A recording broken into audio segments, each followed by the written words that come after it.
ರಾಜ್ಯದಲ್ಲಿ ಕಾನೂನು ಬಾಹಿರವಾಗಿ ಮತಾಂತರ ಪ್ರಕ್ರಿಯೆಗಳಾಗ್ತಾ ಇತ್ತು. ಅದು ಕೂಡ ಪ್ರಮುಖವಾಗಿ ಕೆಲಸ ಇಲ್ಲ ಅನ್ನೋರನ್ನ ಎನ್ಕ್ಯಾಶ್ ಮಾಡಿಕೊಂಡು QR ಕೋಡ್ ಸ್ಕ್ಯಾನ್ ಮಾಡಿ ಆ ಮೂಲಕ ಮತಾಂತರ ಮಾಡುವಂತಹ ಪ್ರಕ್ರಿಯೆಗಳು ರಾಜ್ಯದಲ್ಲಿ ಆಗ್ತಾ ಇತ್ತು. ಇದೇ ವಿಚಾರಕ್ಕೆ ಸಂಬಂಧಪಟ್ಟಂತೆ ವಿಪಕ್ಷ ನಾಯಕ ಆರ್ ಅಶೋಕ್ ಪ್ರತಿಕ್ರಿಯೆ ಕೊಟ್ಟಿದ್ದಾರೆ. ರಾಜ್ಯದಲ್ಲಿ ಮತಾಂತರ ದೊಡ್ಡ ದಂಧೆ ಆಗ್ಬಿಟ್ಟಿದೆ, ಅದಕ್ಕೆ ರಾಜ್ಯ ಸರ್ಕಾರವೇ ಕುಮ್ಮಕ್ಕು ನೀಡ್ತಾ ಇದೆ, ಅವರ ಸಹಾಯ ಇದೆ ಅನ್ನುವಂತಹ ವಿಚಾರವನ್ನ ಪ್ರಸ್ತಾಪ ಮಾಡಿದ್ದಾರೆ. ಆನ್ಲೈನ್ ಮತಾಂತರಕ್ಕೆ ಕೈನ ಕುತಂತ್ರ ಅಥವಾ ತಂತ್ರ ಎಲ್ಲವೂ ಕೂಡ ಅದರಲ್ಲಿ ಇದೆ ಅನ್ನುವಂತಹ ವಿಚಾರವನ್ನ ರಿಪಬ್ಲಿಕ್ ಕನ್ನಡ ಜೊತೆ ಆರ್ ಅಶೋಕ್ ಮಾತನಾಡಿದ್ದಾರೆ. ಬೆಂಗಳೂರಿನಲ್ಲಿ ಆನ್ಲೈನ್ ಮೂಲಕ ಕ್ರಿಶ್ಚಿಯನ್ ಧರ್ಮಕ್ಕೆ ಮತಾಂತರವಾಗೋದಕ್ಕೆ ಕೆಲ ಮಹಿಳೆಯರು ಪ್ರೋತ್ಸಾಹವನ್ನು ನೀಡ್ತಿರ್ತಕ್ಕಂಥ ಮನೆ ಮನೆಗೆ ಭೇಟಿ ನೀಡ್ತಾ ಇರೋದ್ರ ಕುರಿತಂತೆ ಈಗಾಗಲೇ ರಿಪಬ್ಲಿಕ್ ಕನ್ನಡ ಎಕ್ಸ್ಕ್ಲೂಸಿವ್ ಸುದ್ದಿಯನ್ನು ಪ್ರಸಾರ ಮಾಡಿತ್ತು. ಇದು ಈಗ ರಾಜ್ಯದಲ್ಲಿ ದೊಡ್ಡ ಮಟ್ಟದಲ್ಲಿ ಸಂಚಲನ ಕೂಡ ಶುರು ಮಾಡಿರ್ತಕ್ಕಂಥದ್ದು. ಈ ಕುರಿತಂತೆ ವಿರೋಧ ಪಕ್ಷ ನಾಯಕರಾದ ಆರ್ ಅಶೋಕ್ ಅವರ ಪ್ರತಿಕ್ರಿಯೆಯನ್ನು ಕೇಳ್ತಾ ಹೋಗ್ತಾನೆ. ಸರ್ ನಮಸ್ತೆ. ಬೆಂಗಳೂರಿನಲ್ಲಿ QR ಕೋಡ್ಗಳನ್ನು ಸ್ಕ್ಯಾನ್ ಮಾಡೋ ಮೂಲಕ ತೋರಿಸೋ ಮೂಲಕ ನೇರವಾಗಿ ನೀವು ಕ್ರಿಶ್ಚಿಯನ್ ಧರ್ಮಕ್ಕೆ ಮತಾಂತರ ಹೋಗಬೇಕು ಅನ್ನೋ ಒಂದು ಅರ್ಥದಲ್ಲಿ ಪ್ರಚಾರವನ್ನು ಮಾಡ್ತಾ ಇದ್ದಾರೆ ಮನೆ ಮನೆಗೆ ಹೋಗಿ. ಈಗ ತಮ್ಮ ಪ್ರತಿಕ್ರಿಯೆ ಏನು ಸರ್? ಇದು ದೊಡ್ಡ ದಂಧೆ ಇಡೀ ದೇಶದಲ್ಲಿ, ಅದರಲ್ಲೂ ಎಲ್ಲೆಲ್ಲಿ ಕಾಂಗ್ರೆಸ್ ಆಡಳಿತ ಇದೆಯೋ ಅಲ್ಲಂತೂ ಹಬ್ಬ ಇವರಿಗೆ. ಈ QR ಕೋಡ್ ಮುಖಾಂತರ ಅವ್ರನ್ನ ಅಪ್ರೋಚ್ ಮೊದಲೆಲ್ಲ ತಗೊಂಡು ಪಾಂಪ್ಲೆಟ್ ತಗೊಂಡು ಬೈಬಲ್ ತಗೊಂಡು ಹೋಗೋರು ಮನೆಗೆ. ಈಗ ಇನ್ನೂ ಈಸಿ ಪಳಗ್ಬಿಟ್ಟಿದ್ದಾರೆ. ಇನ್ನೂ ಈಸಿ ಆರಾಮ್ಸೆ QR ಕೋಡ್ ಮಾಡಿದ್ರೆ ಅವರು ಅದಾದ್ಮೇಲೆ ಅವ್ರನ್ನ ಕಾಂಟ್ಯಾಕ್ಟ್ ಮಾಡ್ತಾರೆ. ನಿಮ್ಗೇನು ಹಸು ಬೇಕಾ, ಕರು ಬೇಕಾ, ಏನ್ ಬೇಕು ನಿಮ್ಗೆ ಸಹಾಯ ಮಾಡ್ತೀರಿ, ವಿದ್ಯಾಭ್ಯಾಸಕ್ಕೆ ಸಹಾಯ ಮಾಡ್ತೀರಿ, ಈ ತರ ಆಮಿಷ ಲಂಚ ಈ ತರದೆಲ್ಲ ಕೊಟ್ಟು ಅವ್ರನ್ನ ಸ್ಲೋಗಿ ಮತಾಂತರ ಮಾಡುವಂತ ಒಂದು ಪ್ರಕ್ರಿಯೆಯನ್ನ ಮಾಡ್ತಾ ಇದ್ದಾರೆ. ಈಗ ಮತಾಂತರ ಕಾಯ್ದೆ ಇದ್ರೂ ಕೂಡ ಇಲ್ಲಿ ಕರ್ನಾಟಕದಲ್ಲಿರುವಂತ ಕಾಂಗ್ರೆಸ್ ಸರ್ಕಾರ ಏನು, ಅವರು ಹಿಂದೂಗಳ ವಿರೋಧಿ ಇರುವಂತ ಸರ್ಕಾರ. ಇದು ಬಾಯಿ ಮಾತಿಗೆಲ್ಲ ನಾವು ಹಿಂದೂ ಅಂತ ಹೇಳ್ತಾರೆ, ಬಟ್ ಹಿಂದೂ ವಿರೋಧಿ ಸರ್ಕಾರ ಇದು. ಅದರಿಂದ ಈ ಮತಾಂತರಕ್ಕೆ ಇವ್ರದೇ ಪುಷ್ಟೀಕರಣ ಅಂತ ಹೇಳ್ತೈತೆ. ಇವ್ರನ್ನ ಕೇಸ್ಗೆ ಹಾಕಿ ಜೈಲ್ಗೆ ಹಾಕ್ಬೇಕು. ಇವ್ರನ್ನೆಲ್ಲ ಯಾರು ಈ ಮತಾಂತರ ಮಾಡ್ತಾರೋ ಇವ್ರನ್ನೆಲ್ಲ ಜೈಲ್ಗೆ ಹಾಕ್ಬೇಕು. ಅವಾಗ ಬುದ್ಧಿ ಬರ್ತೈತೆ. ಇಲ್ಲ ಅಂತ ಹೇಳಿದ್ರೆ ಇವರು ಈ ಮತಾಂತರದ ದೊಡ್ಡ ಪಿಡುಗು ನಮ್ಮ ರಾಜ್ಯದಲ್ಲಿ ದೊಡ್ಡ ಪಿಡುಗನ ಮಾಡ್ತೈತೆ. ಸಾಮಾಜಿಕವಾದಂತ ಒಂದು ಅಸಮತೋಲನ ಬರ್ತೈತೆ. ಕೂಡಲೇ ಪೊಲೀಸ್ ಇಲಾಖೆಯವರು ಕ್ರಮ ತೆಗೆದುಕೊಳ್ಬೇಕು. ಇವ್ರು ಯಾರ್ಯಾರು ಇದಾರೆ ಅವ್ರನ್ನ ಬಂಧಿಸ್ಬೇಕು, ಅವ್ರನ್ನ ಜೈಲ್ಗೆ ಹಾಕ್ಬೇಕು.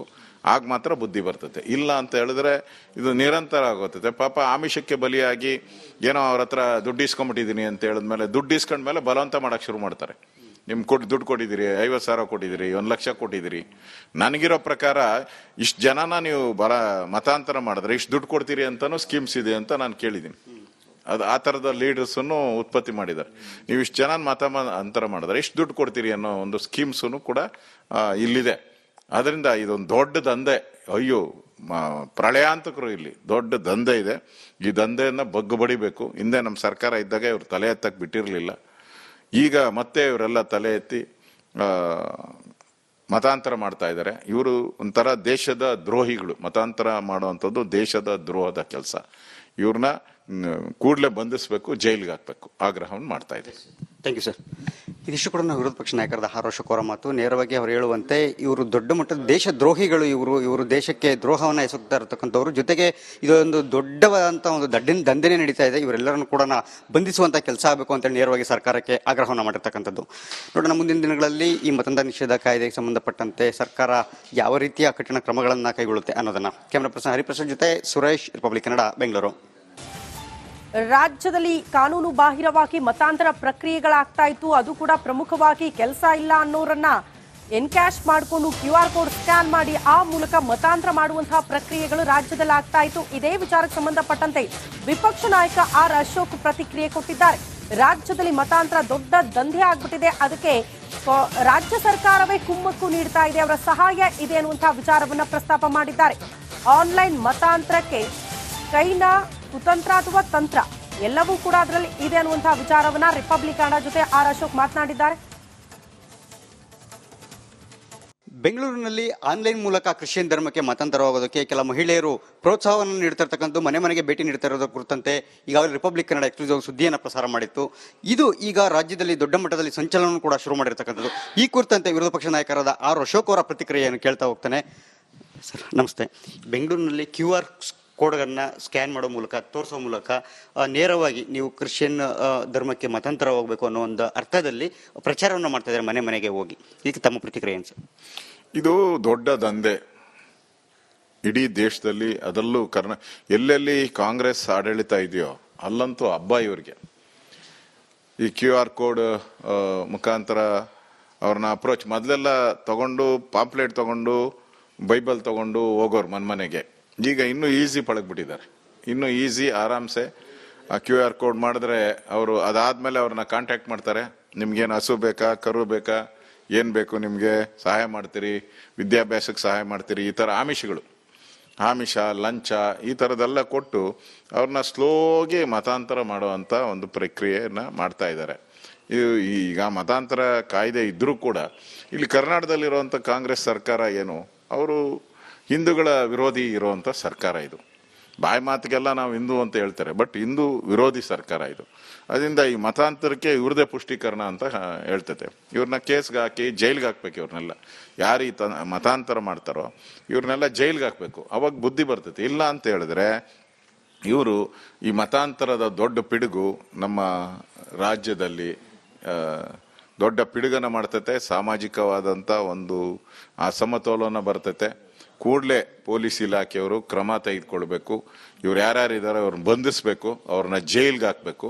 ಆಗ ಮಾತ್ರ ಬುದ್ಧಿ ಬರ್ತತೆ. ಇಲ್ಲ ಅಂತ ಹೇಳಿದ್ರೆ ಇದು ನಿರಂತರ ಆಗೋತೈತೆ. ಪಾಪ ಆಮಿಷಕ್ಕೆ ಬಲಿಯಾಗಿ ಏನೋ ಅವ್ರ ಹತ್ರ ದುಡ್ಡು ಇಸ್ಕೊಂಡ್ಬಿಟ್ಟಿದೀನಿ ಅಂತ ಹೇಳಿದ್ಮೇಲೆ ದುಡ್ಡು ಇಸ್ಕೊಂಡ್ಮೇಲೆ ಬಲವಂತ ಮಾಡಕ್ ಶುರು ಮಾಡ್ತಾರೆ. ನಿಮ್ ದುಡ್ಡು ಕೊಟ್ಟಿದ್ದೀರಿ, 50,000 ಕೊಟ್ಟಿದ್ದೀರಿ, 1 ಲಕ್ಷ ಕೊಟ್ಟಿದ್ದೀರಿ.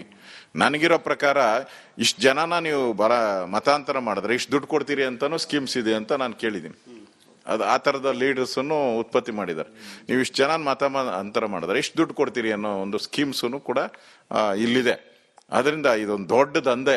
ಅಯ್ಯೋ, ಪ್ರಳಯಾಂತಕರು ಇಲ್ಲಿ ದೊಡ್ಡ ದಂಧೆ ಇದೆ. ಈ ದಂಧೆಯನ್ನ ಬಗ್ಗುಬಡಿಬೇಕು. ಹಿಂದೆ ನಮ್ಮ ಸರ್ಕಾರ ಇದ್ದಾಗ ಇವ್ರು ತಲೆ ಎತ್ತಕ್ಕೆ ಬಿಟ್ಟಿರ್ಲಿಲ್ಲ. ಈಗ ಮತ್ತೆ ಇವರೆಲ್ಲ ತಲೆ ಎತ್ತಿ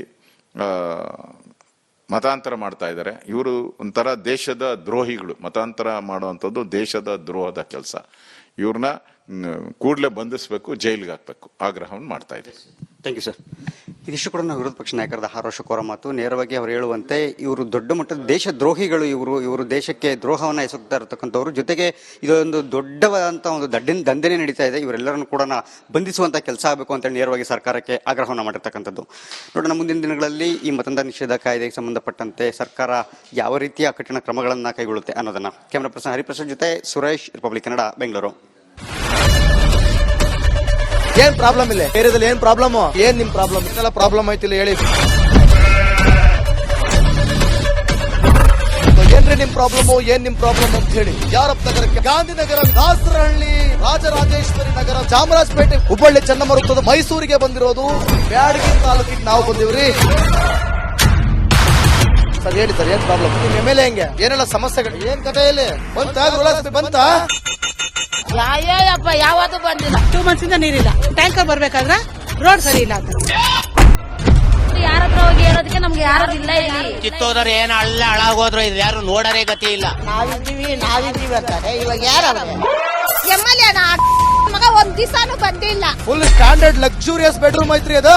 Taj West End, Radisson Blu. ನಿಮ್ಗೆ ಮೀಟಿಂಗ್ ಇಲ್ಲಿ ಮಾಡ್ರಿ. ಇಷ್ಟು ವರ್ಷ ಆಯ್ತು. ಇದಕ್ಕೆಲ್ಲ ಯಾರು ಸರ್ ಜವಾಬ್ದಾರಿ? 2,000 ರೂಪಾಯಿ ಬ್ಯಾಂಕ್ ಹೋಗ್ತೀನಿ ಬರ್ತಾ ಇದ್ದೀನಿ. ಬ್ಯಾಂಕಿಗೆ ಹೋಗ್ತೀರಿ 2,000 ಮತ್ತೆ ಬರ್ತಾ ಇಲ್ಲ. 2,000 ನಂದೇ ಹೊಂಟೋಯ್ತು. ನಿಲ್ ಮೇಲೆ ಭಾರಿ ಐಟ್ ಅದಲ್ಲ ಮಾರೆ. ಮೇಡಮ್ ಮಾರಲ್ಲ ಕಣ್ರಿ ಸರ್. ರಾತ್ರಿ 1 ಗಂಟೆವರೆಗೂ ಎಣ್ಣೆ ಅಂಗಡಿ ತೆಗಿಬೇಕಾದ್ರೆ ಬೆಳಿಗ್ಗೆ 4 ಗಂಟೆವರೆಗೂ ತೆಗಿಬೋದಲ್ಲ.